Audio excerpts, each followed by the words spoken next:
I'm honored to bring up the next speaker for this evening, and I'm a little nervous because it's a name that I'm going to have difficulty pronouncing, so please forgive me. Nasrin Mohammedi? Yes. Mohammedi, I can do that. Mohammedi. Nasrin Mohammedi is an Iranian-born political and human rights activist. She has a bachelor's degree in both literature and journalism, who is currently working on her master's in journalism. She started her activities in human rights when she was a student in Iran in the late 1990s. Wow. Yeah. After the Iranian student movement demonstration in 1999, she went to Germany, and in 2004 came to the United States, which she now feels like is her home. Nasrin has recently completed a book. Well, that's funny, I have too. She recently completed a book based on her late brother Akbar's prison diary called Ideas and Lashes, about his imprisonment for human rights causes in Iran, which is about to be published. She continues to work for these causes using her numerous government and human rights official contacts in Europe and the United States. And if these people over here think that somehow their rights have been infringed upon, listen to this woman's story. Let's hear it.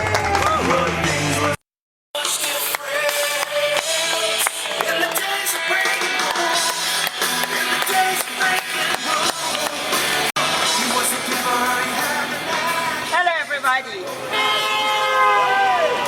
I would like to take this opportunity to thank you all for giving me this chance today to express myself. Yeah. My name is Nasrin Mohammedi. I became politically active during and after the famous Iranian student movement in July 9, 1999. After the barbaric crackdown of the student movement by the Islamic regime, I had no choice but to escape from Iran to avoid imprisonment.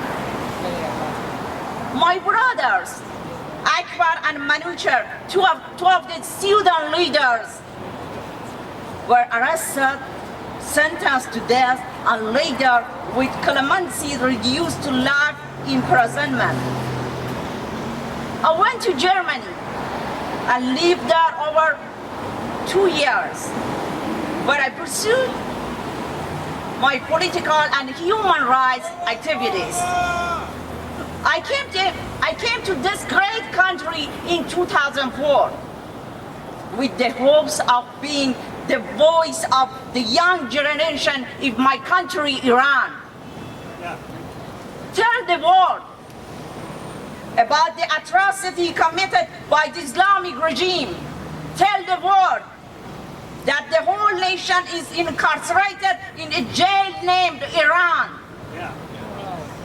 On July 30th, 2006, my brother Akbar was savagely killed under torture in Evin prison in Tehran. After serving 7 years in prison, all newspaper, television, Iran, which are controlled and governed by the regime, not only did not reveal the truth about this movement, but sided the regime and accused the arrested students of being spies and agents of Mossad and CIA. All these students wanted were merely to be free and unable to express themselves. I was hoping that I would be able to relay their messages through Western media, specifically in the United States. The most I tried, I realized that I did not have much better chances with most of them. Wow. I have tried to get their attention in many occasions, but it seems that they were not interested either. I remember when the unfortunate sad incidents of September 11 occurred in 2001.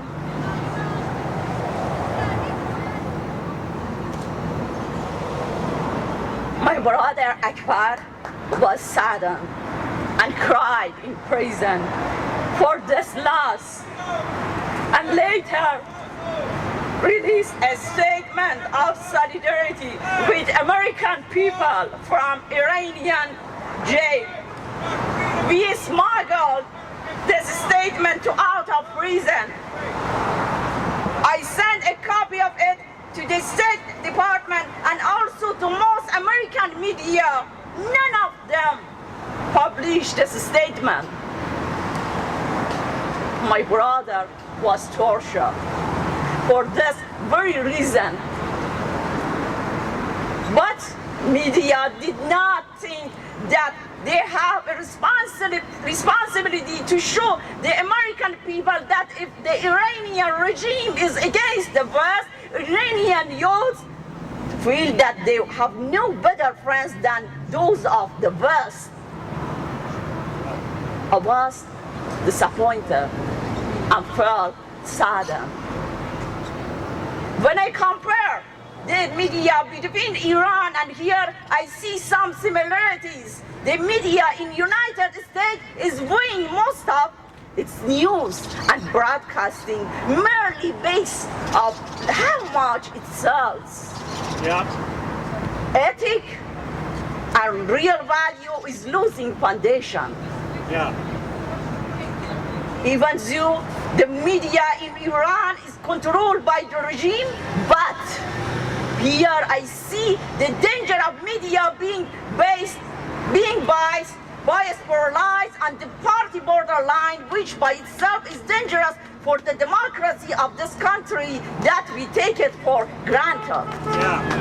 Yeah. Look at the liberal media and their behavior in recent presidential campaign. President Obama can get out of almost anything he does. Yeah. That's right. But Government Romney's smallest action will be under microscope. Right. In last election, Mr. Obama was accused of having relation with Black Panther, Frank Jones, and accepting finance from mafia member Tony. Yeah. No liberal media investigated this allegation seriously. In our foreign policy, President Obama is talking about his successful exit strategy of our troops from Iraq, but I hope that he has not forgotten that over 4,000 American lives has been sacrificed and billions of dollars spent bring Saddam Hussein down and promote democracy in Iraq. Yeah. Yeah. The question is now this: did we achieve our goal in Iraq, or we handed over the country to a group of politicians who are pro-Iran? Mr. President, we sacrificed our people. We spent billions of dollars, but the Islamic regime of Iran picking up fruits of our trees. In my view, media did not fulfill his obligation, at least with the above issues. Yeah. Media should be independent and neutral toward all social and political issues in order to serve the nation, not canalize the nation and feed special interests or hide behind the party line. If in Iran, government has the power and tells the media what to do, but United States, the media becoming strong and powerful. I'm afraid that one day they will tell government what to do. If we don't safeguard our democracy, it can easily be taken from us. God bless United States of America. God bless you all. Thank you. Thank you so much.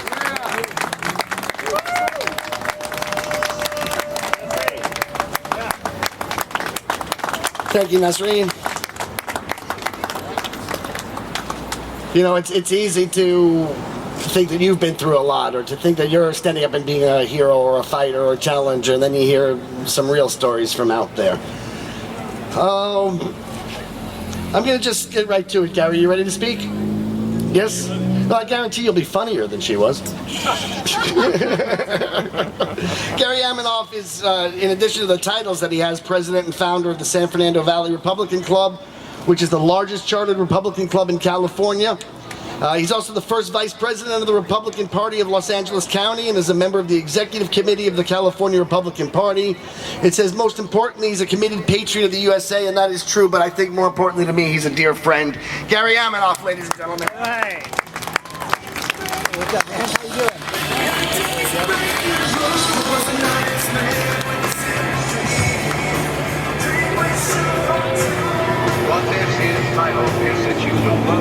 In a free society, a free press plays a role.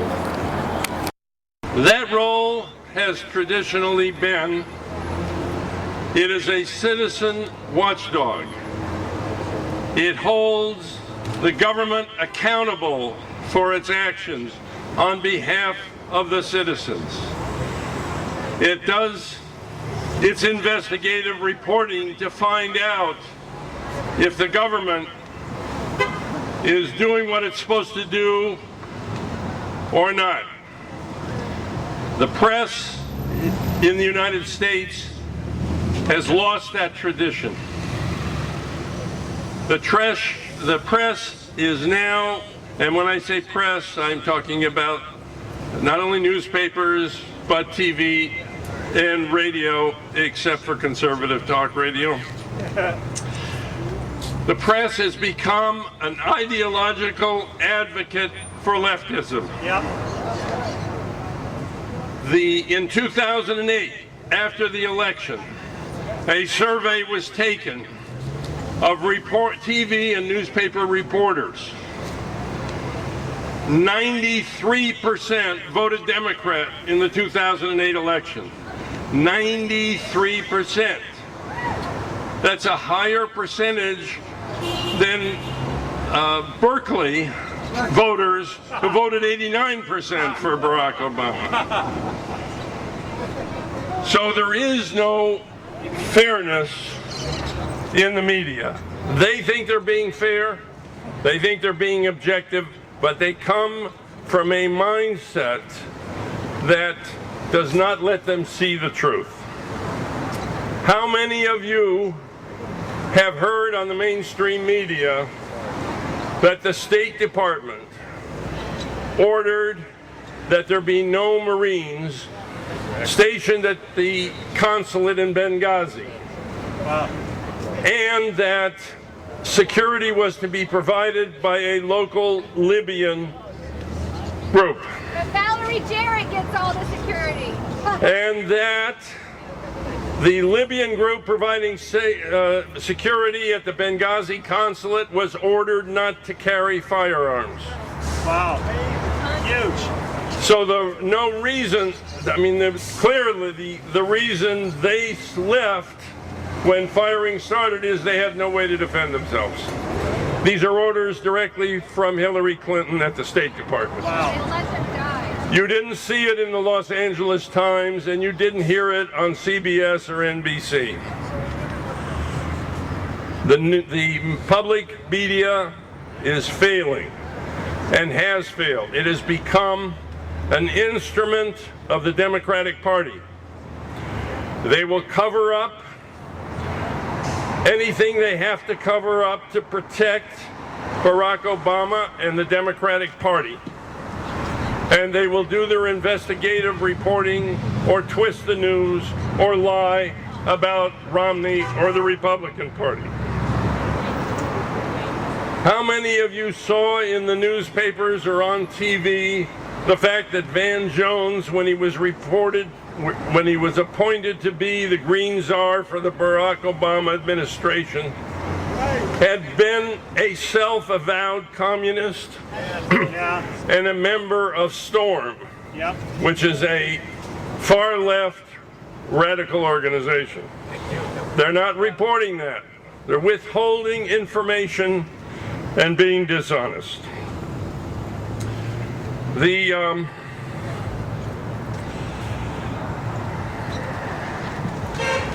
press,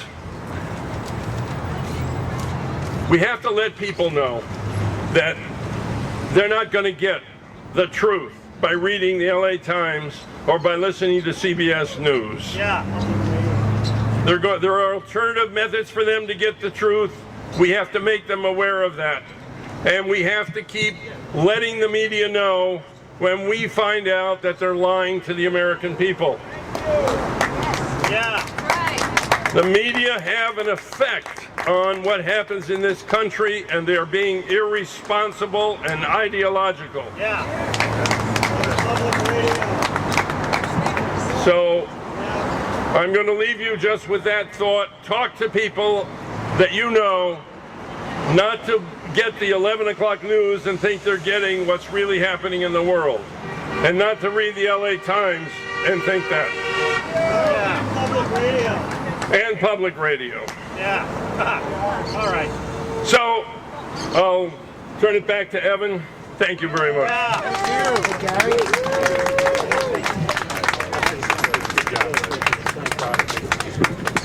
You know, there is another way, and we all have to do this, and I think we've been doing it, but we need to do it more. The bad news is that the leftist media, the leftists own the media. The good news is that we own the truth. Yeah. And I have a program that I've put together. I really like this program because you don't have to do very much. I call it Adopt a Democrat. Because America is not divided in two, we're divided in three. There are those of us who get it, that right and wrong, good and evil, better and worse, truth and lies exist. And that America is exceptional. And that's why we seek to conserve American values. By the way, I believe that we are the liberals because what we're seeking to conserve is a liberal democracy. All right, we really don't care what that person says or does, or she should have the freedom to do it. It's they who are oppressive to us. So we, in fact, are the liberals, which is why in my book I call them modern liberals, so that the distinction is drawn. Because this is not John F. Kennedy who said, ask not what your country can do for you, but what you can do for your country. This is a party that now believes exactly the opposite. It believes demand that your country do everything for you. They even pay for your condoms if you're too lazy to go out and get a job.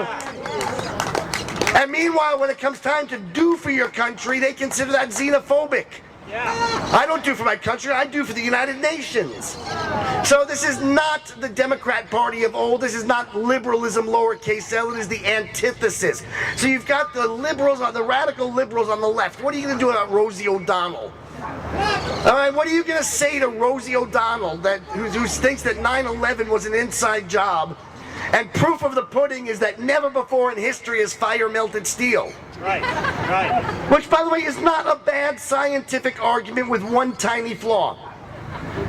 Fire is how you melt steel. All right, fire is the only way to melt steel. Every piece of steel that has ever been melted has been melted with fire and heat. So what are you going to say to Rosie O'Donnell that's going to make her go, oh, gee whiz, I didn't know that, now I love America?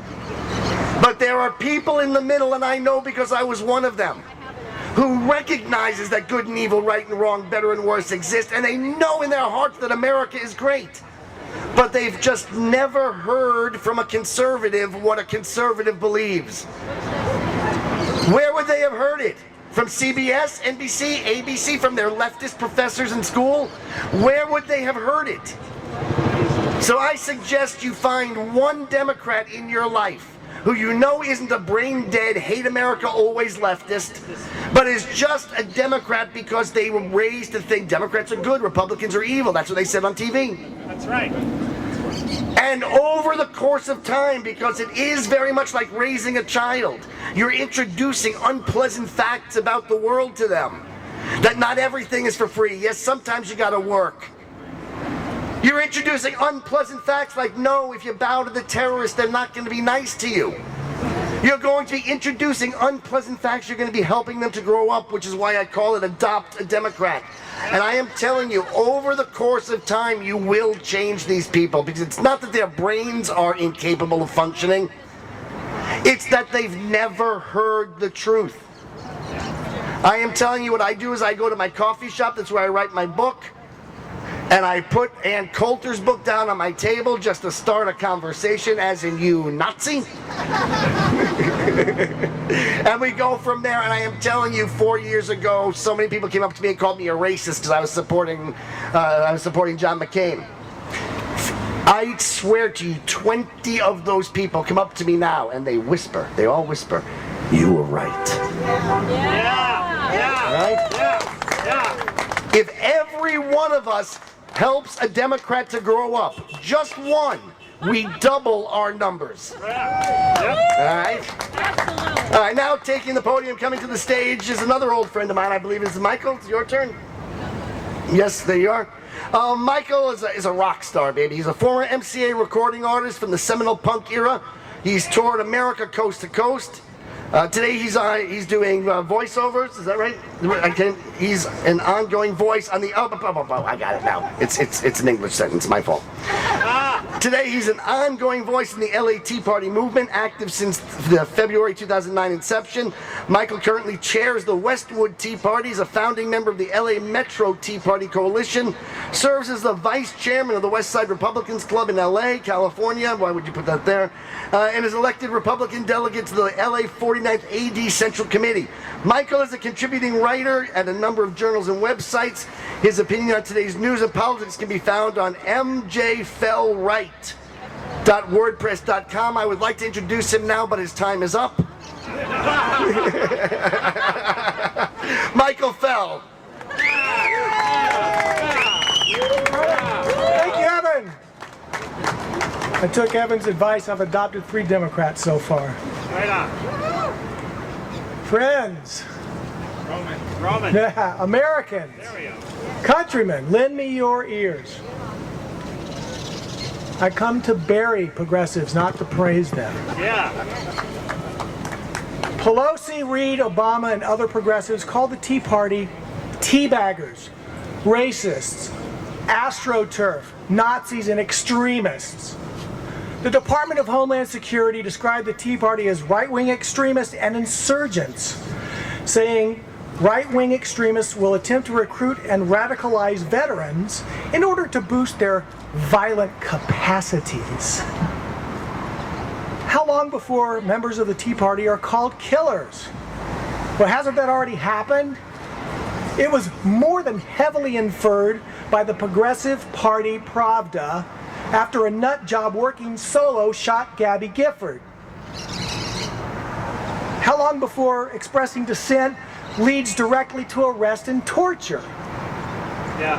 Bill Ayers' Weather Underground, meant to cause the collapse of the United States government. Ayers and his group would deal with resistant Americans by establishing re-education centers in the Southwest. Those who refused to convert to communism would be eliminated, as in concentration camps would be used to kill 25 million Americans. Consider this from Yahoo News, USA Today, and ABC News. Headline: Congress could be least productive since 1947. The story attacks the Republican House for a lack of legislative success. This is typical of progressives who never miss an opportunity to parrot messages dictated by the George Soros-funded Media Matters via Valerie Jarrett of the White House.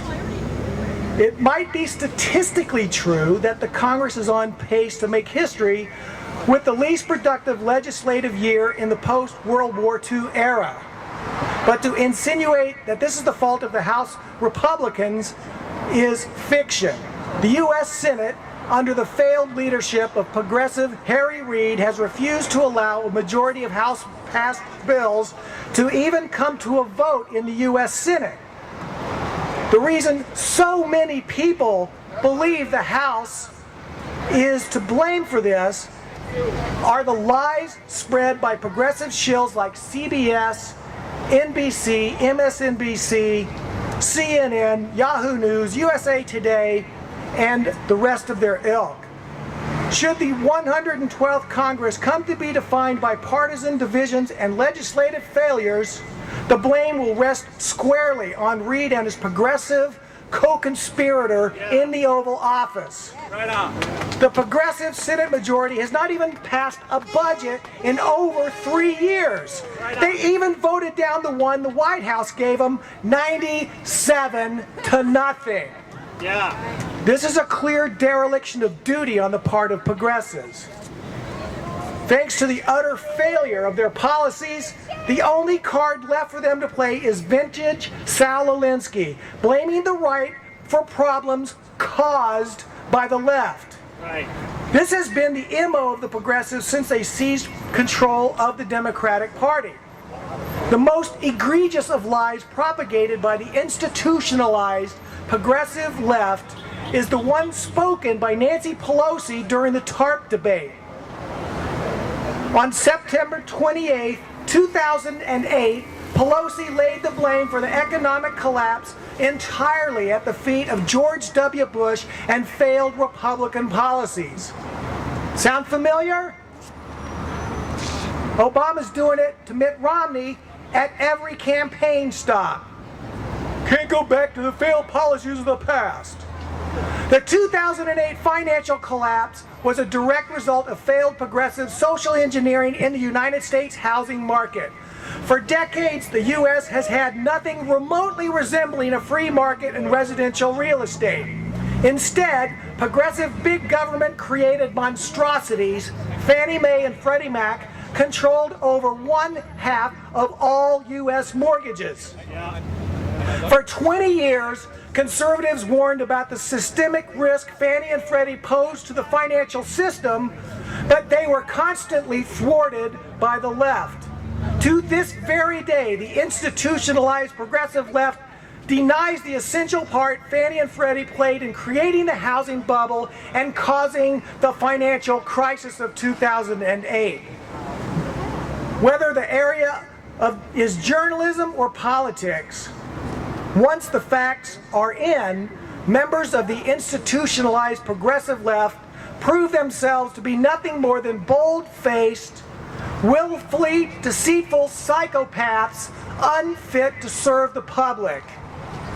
Be it Fast and Furious, the Benghazi terrorist attack, fudging the presidential poll numbers, or lying about the rates of inflation and unemployment, the so-called mainstream media is lying through their teeth to protect Barack Obama and help him get reelected. Yes. That's right. Had enough? Yes. Yeah.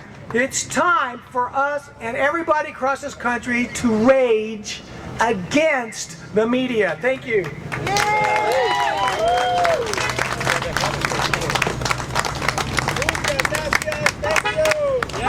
Okay, I know that Michael is in possession of several hundred tickets to go see Hating Breitbart either tonight or tomorrow. Free. Come and get them. They are free. That is correct. They're free, although I'll sell mine for $1. There you go. What the hell happened to capitalism, Phil? It's America. Yeah. All right. I started, and you know what? I'm going to just read a very brief letter that Karen received, an email she received. It says, as a guy who was proud to be a newspaper reporter and editor for more than 30 years, I am disgusted by the depths to which the media has fallen. Right on. And I applaud your efforts and those of Rage Against the Media campaign to stimulate reform in what was once and still should be one of our nation's essential institutions. If my wife and I weren't celebrating our 28th wedding anniversary this weekend, I would certainly be joining you. I pray that the message of rage protest will prompt at least some media organizations to return to the center of American life. Yeah. The future of media in America is uncertain, but it is certain that a return to straight, fair, and factual reporting and a healthy skepticism towards government will go far in attracting the audience media must have to survive and prosper. You know, there's a reason that the media is going under. They love to think, I mean, there was Breitbart who says it's not your model that sucks, it's you that sucks. Yeah. Right? People need the truth and the information. There's a reason that the people who have jobs, again, the farmer who needs to know what the weather is, the businessman who needs to know the truth, all turn into Fox, all turn off these people. It's only the people who talk. In fact, it dawned on me, every institution that we associate with the left is all talk, but no action.